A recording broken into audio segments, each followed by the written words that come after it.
कामदा एकादशी की व्रत कथा लेकर आए हैं।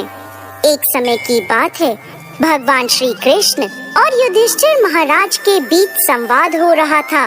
युधिष्ठिर महाराज ने भगवान श्री कृष्ण से कहा, हे केशव, मेरा प्रणाम स्वीकार करें और कृपा आप मुझे चैत्र मास के शुक्ल पक्ष में आने वाली एकादशी के विषय में बताएं।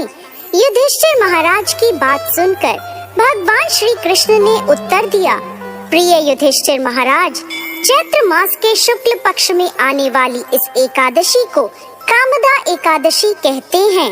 इस व्रत का पालन करने से समस्त पाप नष्ट हो जाते हैं और व्रत का पालन करने वालों को पुत्र रत्न की प्राप्ति होती है। इस प्रकार भगवान श्री कृष्ण ने कामदा एकादशी की व्रत कथा कहना प्रारंभ किया। अनेक वर्षों पूर्व रत्नपुर नामक गंधर्वों और किन्नरों के राज्य में उनके राजा पुंडरीक निवास करते थे। गंधर्वों और किन्नरों के इस राज्य में सुख समृद्धि और प्रसन्नता का वास था। इस राज्य में एक श्रेष्ठ अप्सरा ललिता अपने पति गंधर्व ललित के साथ रहती थी। वह दोनों सदा एक दूसरे के प्रेम में लीन रहते थे। एक दिन ललित राजा पुंडरीक की सभा में नृत्य और गायन प्रस्तुत कर रहा था, परंतु उसके साथ उसकी प्रिय पत्नी ललिता नहीं थी। नाचते और गाते समय उसे ललिता की याद आ गई और उसके पैरों की गति धीमी हो गई। उसकी जीभ लड़खड़ाने लगी। तब सभा में उपस्थित नागराजों में श्रेष्ठ करकोटक नाम के एक नाग को ललित के मन का संताप ज्ञात हो गया। उसने राजा पुंडरीक को ललित के पैरों की गति रुकने एवं गायन में गलती होने की बात बता दी। करकोटक की बात सुनकर राजा पुंडरीक को गुस्सा आ गया और गुस्से में भरकर उन्होंने ललित को श्राप दे दिया, हे मूर्ख, तू मेरे सामने गायन प्रस्तुत करते हुए अपनी पत्नी को याद कर रहा है। मैं तुम्हें नरभक्षी राक्षस बनने का श्राप देता हूँ। महाराज पुंडरीक के इतना कहते ही वह गंधर्व विशालकाय राक्षस बन गया।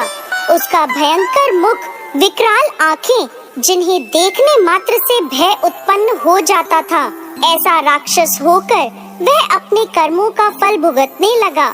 जब उसकी प्यारी पत्नी ललिता को इस बात का पता चला तो वो बहुत दुखी हुई। ललिता अपने पति के विकराल आकृति देखकर मन ही मन सोचने लगी, क्या करूं, कहां जाऊं? मेरा पति बहुत कष्ट भुगत रहा है। वह रोती हुई जंगलों में अपने पति के पीछे पीछे घूमने लगी। जंगलों में घूमते घूमते उसे एक सुंदर आश्रम दिखाई दिया, जहां एक शांत मुनि बैठे हुए थे। ललिता शीघ्र उनके पास गई और मुनि को प्रणाम करके उनके सामने खड़ी हो गई। उस दुखी नारी को देखकर मुनि बोले, तुम कौन हो और यहाँ कैसे आई हो? ललिता ने कहा, हे महामुनि, मेरा नाम ललिता है। मेरे स्वामी अपने पाप दोषों के कारण राक्षस बनकर घने जंगल में भटक रहे हैं। उनकी यह अवस्था मुझसे देखी नहीं जाती। आप मुझे कोई ऐसा उपाय बताएं जिसके प्रभाव से मेरे पति को राक्षस योनि से छुटकारा मिल जाए। मुनिवर बोले, हे पुत्री, इस समय चैत्र मास के शुक्ल पक्ष की कामदा नामक एकादशी है, जो सभी पापों को हरने वाली है और अति उत्तम है। तुम कामदा एकादशी का विधि पूर्वक व्रत करो और व्रत का पुण्य अपने स्वामी को प्रदान करो। पुण्य देने पर क्षण भर में ही उसके सारे दोष दूर हो जाएंगे। मुनि के यह वचन सुनकर ललिता ने कामदा एकादशी का विधिवत व्रत और पूजन किया।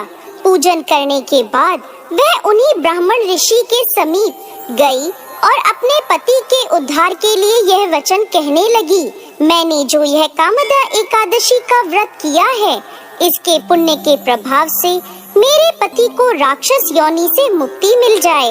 ललिता के इतना कहते ही क्षण भर में ललित का पाप दूर हो गया और उसने पुनः अपने दिव्य देह को धारण कर लिया।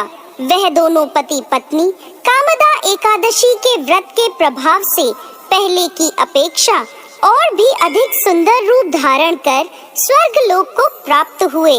हे धर्मराज युधिष्ठिर, मैंने संसार के हित के लिए आपके सामने इस व्रत का वर्णन किया है। कामदा एकादशी ब्राह्मण हत्या आदि पापों से मुक्ति प्रदान करने वाली है।